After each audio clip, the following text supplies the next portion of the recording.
Thank you. Thank you for the invitation. It's very instructive for me as well to hear the presentations. Thank you to Mr. Martinovski for the very, very insightful presentation. As I said, it's very, very useful and instructive for me. Yes, thank you to the Balkan Economic Forum for the invitation. Thank you to Mr. Nakshu for supporting my presence here and for his work at the Academy of Regions. I hope my presentation, which is a bit a zoom into how we could build bridges between regions across the world, will be of interest to the audience of this conference. It's a bit different because I link it to my personal professional background. I have worked all my life in this fund of project management and program management, and I have also served as a Minister of European Funds in Romania for a short while, and I've been a member of parliament there.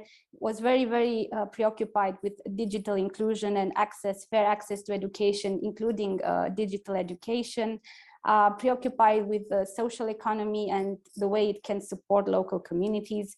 And I was thinking as I received invitation on how to bridge, how to enhance cooperation between the Western Balkans and Asia, between such faraway regions of our planet, that small models that are very, very practical, if shared, can create opportunities for collaboration that are different, but are as useful as strategic projects such as the Belt and Road Initiative and the projects presented by the speaker, Mr. Martinovski, earlier. And I'm trying to link my presentation with the pandemic crisis because that's where we are. It's a global crisis, of course, but crises, global as they might be, they have a local impact. And so local solutions are always of interest. And I've looked at social economy as, a local response, a local solution that puts people before profit, and that is applied across the globe, in Europe, in certain ways, in Asia, all over the world. So this might be a conversation that might be, a path towards some kind of enhanced cooperation between Europe and Asia, between Romania and other regions, between Western Balkan countries and Asia. Why not? So my conversation is about building bridges and navigating crisis. That's how I thought about this concept. And I am suggesting to you to talk about the social economy as a special model, a local model of resilience, because everybody's talking about resilience during these times, and inclusive digital transformation. And my ideas to share are about four. First of all, I just want to tackle whether social economy is a relevant discussion on the global or European arena, or is it just a local issue and that's all. I want also to make you think about the fact that social economy is different from business as usual, and is that it does serve in times of crisis. I will tackle for a short while what Romania does in this field, social economy, legislation and funding, because where I have worked and what I have done is related to funding social economy models. And in the end, just leave us all with this question, this challenge for social economy, social enterprises, which is a challenge of the world, in fact, to support an inclusive digital transformation that includes the most vulnerable. And in Romania, we have so many vulnerable categories of population. In Western Balkans, the same, across Asia, everywhere. We need to take care of this process of digital transformation through which we are going, and not allow the digital gap to become larger. And that's why I think it's a topic of common concern, and solutions could be shared, and a certain perspective could be put on the social aspect of digital transformation and what social enterprises could do to benefit social transformation and not leave anyone behind. Right. So does social economy matter? In terms of people, it does matter. If you see these figures here, well, right, social economy would account for some 8% of EU GDP, 6.3% of EU workforce, about 14 million people, some million of social economy enterprises, yes, but figures are not the only thing that we look at. As I have said, we are looking at the local character of social economies and how they are embedded in communities and how they do not relocate and how they serve those communities and how they help resilience inside those communities besides their social objectives. At global level, social economy is a conversation that is ongoing. At the United Nations, where we are discussing about the 70 of the Sustainable Development Goals, if we look at social economy, we can see that implementing models of social enterprises helps us attain a number of these sustainable development goals that are to be reached globally by 2030. This is a coordinated effort, and social economy models serves much better than business as usual, of course. As I was saying in the beginning, we are looking at social economy not only from the statistics point of view, but from the fact that this is a relevant solution because the pandemic, the COVID pandemic, more than ever has hit globally and has hit especially on those challenges and problems that already existed. It has enhanced the inequality all over the world and inside countries and inside regions. It has enhanced poverty, it's rising unemployment, it's stimulating exclusion. So social economy could be a locally developed solution, a trusted local solution during crisis. As I've said, this type of model of economic activity embedded with social objectives can be a lever for economic recovery, because we are talking about businesses, associations, service providers, food providers that will not relocate, that are created in that local area, that are owned by the people who live there, and are strongly committed to the social environment objectives of the community where they function. And this is, some of these ideas are from the EU Committee of the Regions, but this is so very true about any social enterprise. This is another argument and plea in favor of reflecting on what social economy means in our countries and how we can enhance this type of solution. During the pandemic crisis all over Europe, where social economy enterprises functioned, they managed to somehow stay open and support and provide service even during lockdowns. They were more close to communities than other types of services. And this is an example from Ireland, with credit unions remaining essential financial service provider for those communities during the crisis, exactly because they are owned by local community and they are that directly linked with that community and operate inside communities.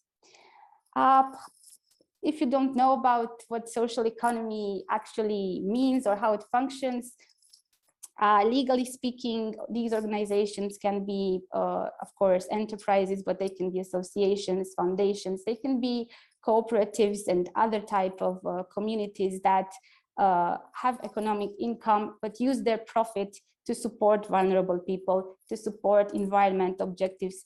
The profit is not redistributed to the founders of the business or of the activity. So this is a combination between social income and economic income and social goals. This is where economy meets the community and social support realm of society. And yeah, it's important to remember that social economy puts people first and capital second. That's the philosophy behind the social enterprises. It reinvests the surplus it obtains for whatever economic activity it has to support sustainable development and vulnerable communities inside the region where they act. It combines the interest of its members, as I said earlier, with the interest of society as a whole. And we need more models that act this way. Coming to Romania, we have supported, and I will soon let you know about how we supported social economy since 2015, not too long ago. But these are usually social enterprises that help vulnerable people get a job, that develop services for vulnerable people, so that use the money that they receive to diminish the vulnerability of communities. But these are traditional, usually we're talking about traditional businesses. They can be pharmacies, that can be cafeterias, that can be bread factories. They are traditional types of social enterprises that are linked to traditional economies. Now, Romania in 2015 issued this legislation, this law that regulates social economy. It created this law, a lot of bureaucracy. In Romania, we categorize social enterprises, we give them a license, we have a social label for products and services offered by social enterprises. We offer them some fiscal facilities. And so, yeah, in the past 6-7 years, we have tried to support them, give them funding, EU funding more specifically, and fiscal facilities, but they also have a lot of bureaucratic constraints. I think we have a lot to work there. It's a challenge for us, and this is not this is just a short insight into what we have done. It's not necessarily a recipe. As a Minister of European Funding, I've been very involved in financing these social enterprises because I've seen how linked they are with communities and how they do not abandon communities and provide them services and goods at affordable prices, and also include the most vulnerable in those activities. We have used the European Social Fund, which is part of the cohesion package of the cohesion funds. Our mechanism in Romania was that the Ministry of European Funds selected grant administrators, so some intermediary organizations, private organizations.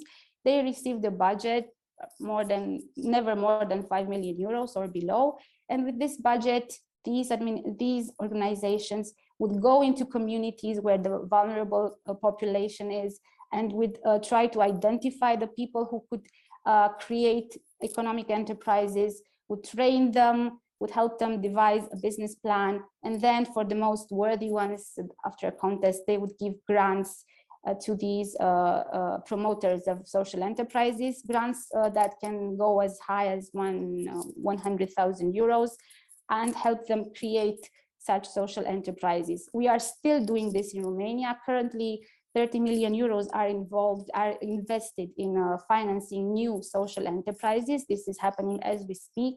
We have 11 organizations that are searching for people that want to develop social economy activity, and they support them if they go in the rural areas, and they support them if their social enterprise idea is rather linked with food production and processing of agricultural products, because it is also a response to the discussion about food shortage and all the pandemic related questions that have been raised in the past year. So this is a way of targeting the funds for social economy towards local sustainable types of activities that are targeting food production and processing of agricultural products.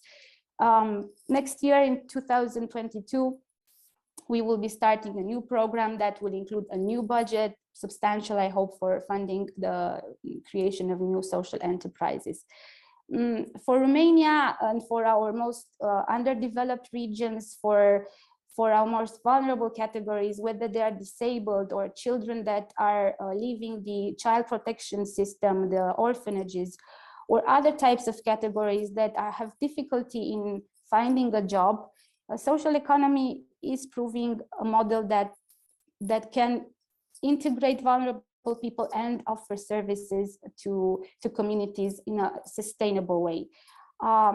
We are looking, and this is my final take on what social economy could do on a higher impact level in the next years. We are all talking about and are going through this digital transformation. Again, the pandemic has made our businesses, our public services, our conferences, our lives to go online. And I, as a member of parliament, have had to deal with the fact that the schools closed in Romania, and the huge number of children who did not have internet at home, did not have laptops or any type of devices, who were already at risk of abandoning school, were left for months and months outside the educational system, while the online school was going on for the children in the well-off regions. And so this, for me, is challenge to be tackled by social enterprises as well. I have not as of now seen companies that do coding or programming, that sell IT&C hardware and software, that do training on digital skills to transform themselves into social enterprises, but they could and they should do so. If we're only thinking about the need to offer children access to digital education, from offering them devices to training them, training their parents, then we can see a lot of opportunity for social economy towards ensuring this digital inclusion. That's why what I would support in Romania and in European Union and in the countries that need this type of intervention in the future, a more targeted way of using social economy towards an inclusive digital transformation. Because if not, the poor will remain poorer, the uneducated will become more uneducated, and you know, those that have the benefit of high tech and access to innovation will perform and excel, and you know, the extremes will grow further apart. So this is my, at least for my local approach in Romania, this is my type of goal in public policy, supporting the involvement of social enterprises into the digital transformation and into an inclusive digital transformation for all children, all adults, all businesses, and so on. This is a question and the challenge that I think is, I address it to all present at the conference, whether it can be implemented in your countries, whether it can be a common point of discussion and then a common point of collaboration, economically, commercially, technically speaking. Yes, I think this is a conversation that is important. So these were my takes and my messages, my message to the conference. It's a zoom-in type of approach. Let's see what can unite us, what we can do in our countries similarly, what we can share as models, so that we can answer this COVID crisis and this transformational crisis to which we are going through in similar ways, and maybe collaborate during the process.